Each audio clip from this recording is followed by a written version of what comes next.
Alhamdulillah, wassalatu wassalamu ala rasulillah wa ala alihi wa sahbihi wa man tabi'ahu wa mawala. Ashhadu an la ilaha illallah wahdahu la syarika lah, wa ashhadu anna muhammadan abduhu wa rasuluhu la nabiyya ba'dah. Allahumma salli ala nabiyyina muhammadin an-nabiyil ummi wa ala alihi wa sahbihi wa barik wa sallim. Qala Allah ta'ala fil Qur'anil azim wa huwa asdaqul qailin. A'udzu billahi minasyaitonir rajim. Ya ayyuhalladzina amanu taqullaha haqqa tuqatih wa la tamutunna illa wa antum muslimun. Wa qala ta'ala fi ayatin ukhra, ya ayyuhalladzina amanu taqullaha wa qulu qawlan sadida yuslih lakum a'malakum wa yaghfir lakum dhunubakum wa man yuti'illaha wa rasulahu faqad faza fawzan 'azima. Ibadallah, usikum wa nafsi bi taqwallahi wa ta'atihi faqad fazal muttaqun. Hadirin jamaah Jumat yang dimuliakan Allah Subhanahu wa taala. Kanat imra'atun sauda, ada seorang perempuan berkulit hitam, taknusul masjidah, perempuan berkulit hitam, hamba sahaya, budak miskin, susah melarat, menyapu masjid, membersihkan masjid. Famatat, suatu hari dia mati, meninggal dunia sampai ajalnya.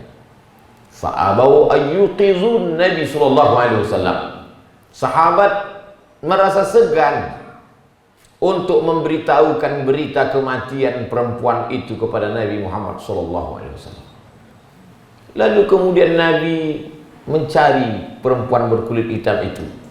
Nabi bertanya, mana dia? Kata mereka, dia sudah meninggal ya Rasulullah. Kenapa kamu tidak beritahukan kepada aku, kata Rasulullah. Dalluni ala qabriha, tunjukkan padaku mana kuburnya.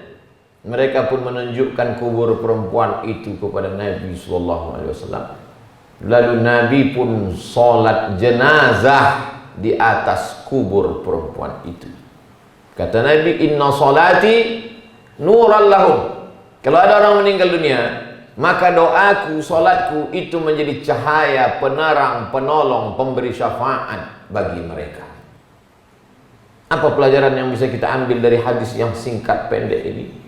Bahwa saudara kita yang meninggal dunia karena COVID-19, yang dilarang oleh protokol kesehatan untuk dilaksanakan sholat jenazahnya di masjid dan di rumah karena dianggap akan menebarkan wabah, bakteri, virus.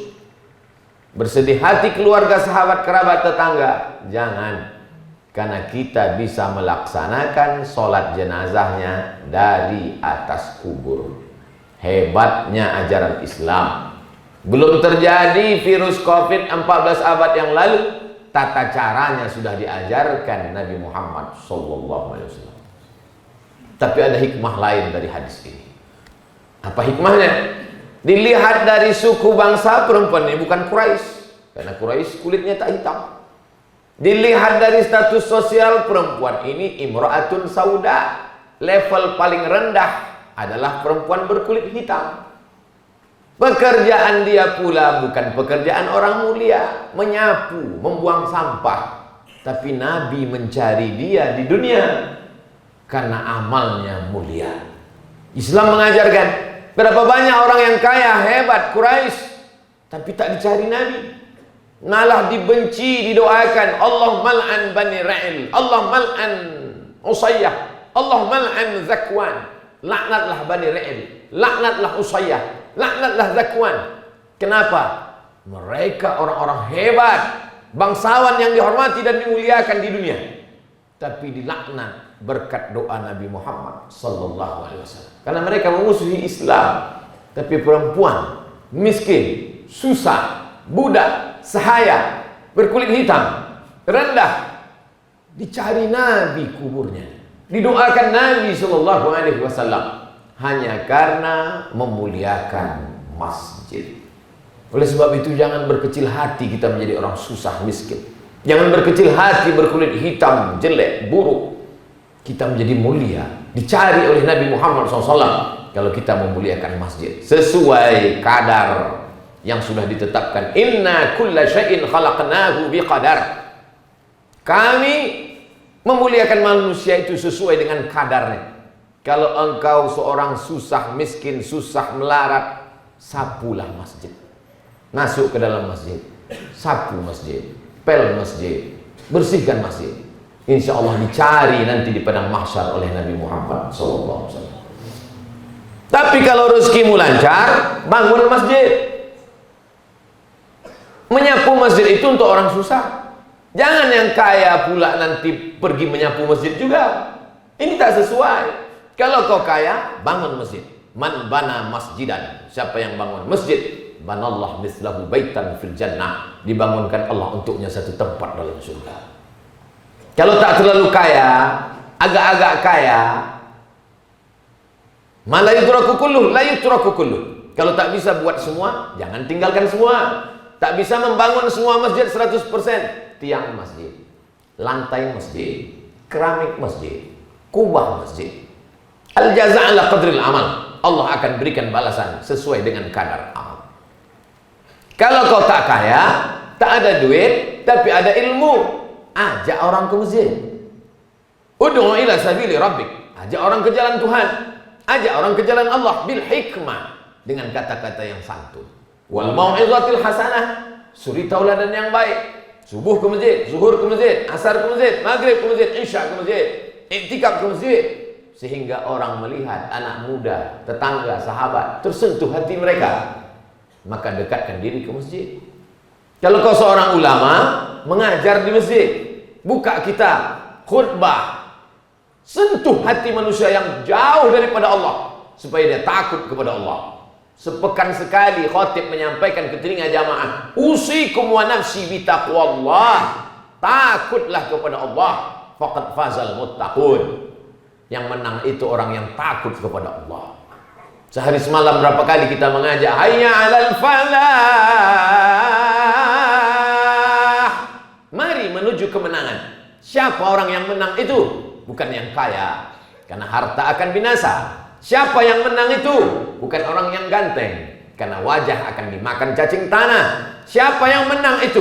Bukan pejabat, karena jabatan tak akan lama.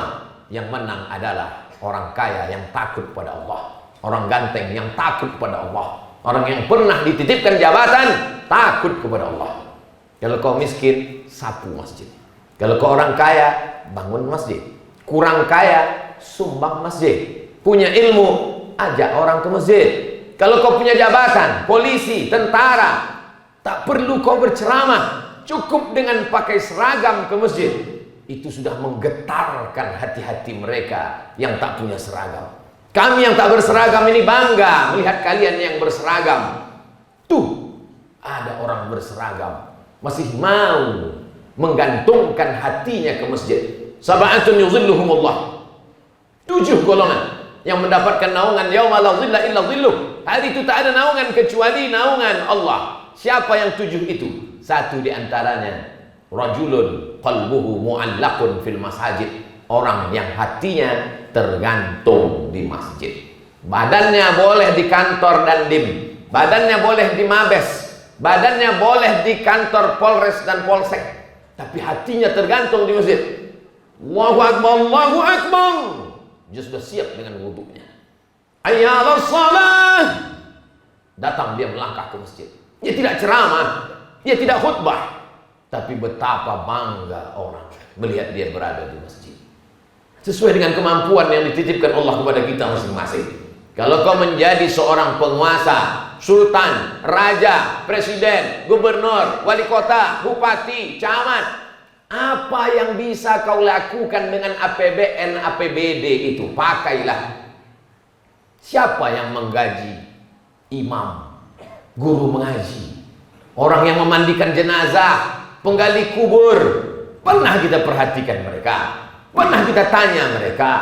Orang yang kemalangan itu pun tak sempat bertanya apa sudah dikasih atau belum penggali kubur, karena dia pun ditimpa musibah besar. Dia lupa, jamaah lupa, penguasa lupa. Untung mereka tak lupa. Kalau mereka tak lupa, siapa yang menggali kubur itu?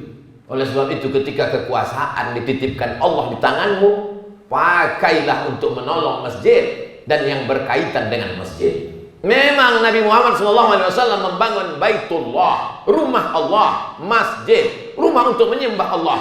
Tapi ada satu lagi namanya Baitul Mal. Bait rumah, mal harta, rumah harta. Di dalam rumah harta itu ada 7: zakat, wakaf, infak, sedekah, wasiat, hibah, ghanimah, harta rampasan perang, untuk menggaji guru agama, untuk menggaji penggali kubur, untuk menggaji guru mengaji, untuk menggaji sampai hari ini Masjidil Haram, Imam Syekh Abdul Rahman Sudais, Syekh Su'un Asyurain diambil bagian dari negara. Kita tinggal di negara Kesatuan Republik Indonesia, Pancasila, sila yang pertama, tempat bernaungnya agama ketuhanan yang Maha Esa. Pasal 29 ayat 1 dan ayat 2 menjamin kebebasan beragama. Kita bukan negara Islam, kita tidak kerajaan, kita bukan kesultanan, kita bukan monarki, kita bukan teokrasi, tapi kita demokrasi. Oleh sebab itu seorang muslim mesti peduli terhadap agamanya. Kalau di tanganmu cuma batang sapu, pakailah batang sapu. Tapi kalau di tanganmu ada pena dan tinta, kalau kau torehkan tinta itu di kertas, dia menjadi undang-undang. 5 tahun cuma kau duduk di sana, tapi undang-undang itu akan tetap kekal abadi sampai hari kiamat. Bahwa gaji pelaksana, petugas diambil dari APBN, APBD, diangkat menjadi honorer daerah, maka itu akan menjadi acuan payung hukum sampai hari kiamat. Orang berpikir bahwa amal jariah itu hanya sedekah, wakaf. Bukan. Amal jariah adalah yang kau torehkan hari ini, yang kau tuliskan hari ini, tapi dia menjadi acuan untuk orang 1000 tahun akan datang.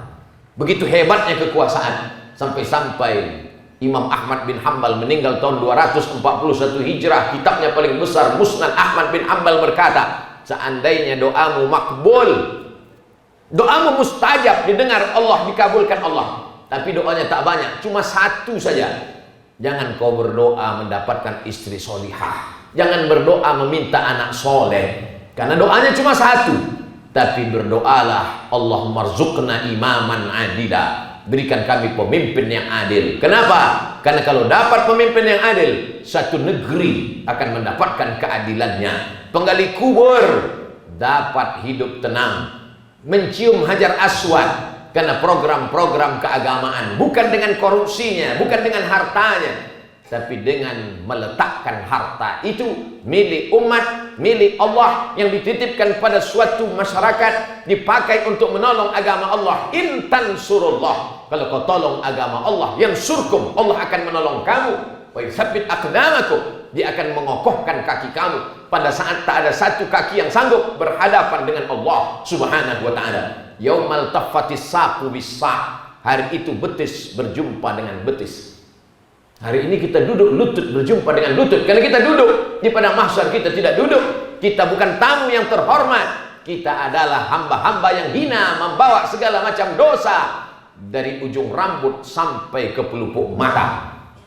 Tapi ada orang yang dinaungi Allah. Sab'atun yudhilluhumullah, 7 golongan yang mendapatkan naungan Allah. Panas terik padang mahsyar menyengat, tapi dia mendapatkan naungan Allah. Yauma la dhilla illa dhilluh, hari itu tak ada naungan kecuali naungan Allah.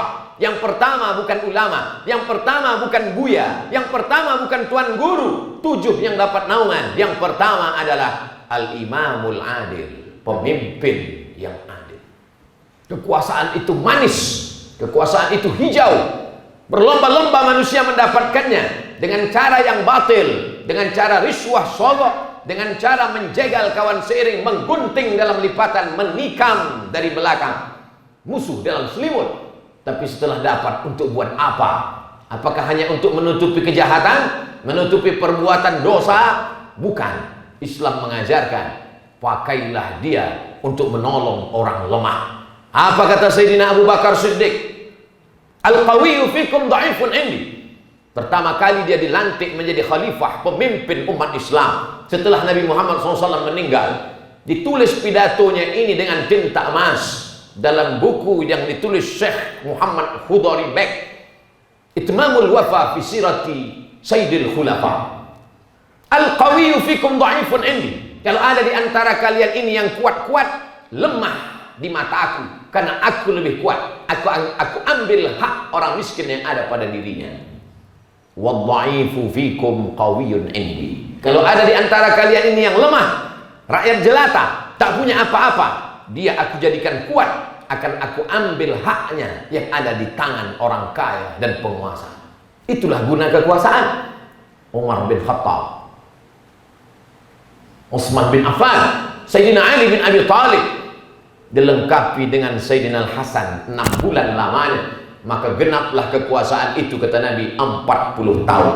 Jadi jangan kita bayangkan selepas Nabi Muhammad SAW meninggal dunia, setelah Nabi meninggal lalu mereka hanya duduk di masjid, lalu kemudian mereka hanya sholat sunat, berzikir, menunggu malaikat maut datang. Tidak demikian jamaah Jumat yang dimuliakan Allah. Mereka berkumpul di satu tempat namanya Saqifah Bani Sa'idah. Orang Ansar di Madinah mengangkat Sa'ad bin Ubadah, orang Makkah mengangkat Umar bin Khattab. Orang Makkah mengatakan Umar bin Khattab yang akan memimpin, orang Madinah mengatakan Sa'ad bin Ubadah. Datang Abu Bakar Siddiq membacakan hadis, Al-a'immatu min Quraisy, imam diangkat dari golongan Quraisy. Tereliminasilah orang Madinah, karena orang Madinah bukan Quraisy. Lalu apakah orang Madinah dikesampingkan? Tidak, karena ada hadis minnal amir wa minkumul wazir. Orang dari Makkah menjadi pemimpin, orang Madinah menjadi penolongnya. Wa ta'awanu 'alal birri wat taqwa, saling tolong menolong dalam kebenaran. Wala ta'awanu 'alal ismi wal 'udwan. Ketika kita mati, apa yang akan kita bawa? Sesuai dengan amal masing-masing. Pandang diri, ukur bayang-bayang apa yang sedang kita pegang. Kalau sapu yang kau pegang, sapulah masjid. Tapi kalau ada tanda tangan yang masih berlaku, pakailah untuk menolong masjid. Barakallahu li wa lakum fil Qur'anil 'azim wa nafa'ani wa iyyakum bima fihi minal ayati wa dzikril hakim wa taqabbala minni wa minkum tilawatahu innahu huwal ghafurur rahim. Bismillahirrahmanirrahim.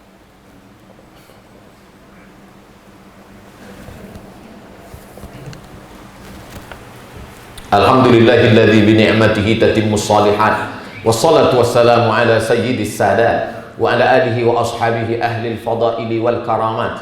Asyhadu an la ilaha illallah wahdahu la syarika lah wa asyhadu anna nabiyyana Muhammadan 'abduhu wa rasuluh wa safiyuhu min khalqihi wa khaliluh, addal amanah wa ballagha ar-risalah wa nasaha lil ummah wa tarakana 'ala al-mahajjatil bayda lailuha kanahariha la yazighu anha illa halik. قال الله تعالى في القرآن العظيم وهو أصدق القائلين أعوذ بالله من الشيطان الرجيم بسم الله الرحمن الرحيم والعصر إن الإنسان لفي خسر إلا الذين آمنوا وعملوا الصالحات وتواصوا بالحق وتواصوا بالصبر. وقال تعالى في آية أخرى إن الله وملائكته يصلون على النبي يا أيها الذين آمنوا صلوا عليه وسلموا تسليما. اللهم صل على نبينا محمد وعلى آل محمد. اللهم اغفر للمسلمين والمسلمات والمؤمنين والمؤمنات الأحياء منهم والأموات برحمتك يا أرحم الراحمين. اللهم أعز الإسلام والمسلمين واخذل الكفرة والمشركين ودمر أعداءك أعداء الدين. اللهم انصر إخواننا المجاهدين المستضعفين المظلومين في فلسطين وفي روهينيا ومن مشارق الأرض إلى مغاربها. اللهم دمر أعداءك أعداء الدين. اللهم شتت شملهم وفرق جمعهم واجعل كيدهم في نحورهم. اللهم ادفع عنا الغلاء والوباء والفحشاء والربا والزنا والمنكر ما ظهر منها وما بطن من بلدنا هذا خاصة ومن بلدان المسلمين عامة. اللهم وفق ولاة أمورنا، صحي أجسادهم، قوي إيمانهم، وفقهم لما تحبه وترضاه. ربنا اجعلنا من الذين يستمعون القول فيتبعون أحسنه. اللهم احفظ أبناءنا وبناتنا من كل سوء وشر. اللهم اجعلهم من المجاهدين في سبيلك بأموالهم وأنفسهم. عباد الله، أوصيكم ونفسي بتقوى الله وطاعته فقد فاز المتقون. إن الله يأمر بالعدل والإحسان وإيتاء ذي القربى وينهى عن الفحشاء والمنكر والبغي يعظكم لعلكم تذكرون. فاذكروا الله العظيم يذكركم was'aluhu min fadlihi yu'tikum wa la dzikrullahi akbar wallahu ya'lamu ma tasna'un. Aqimis shalah.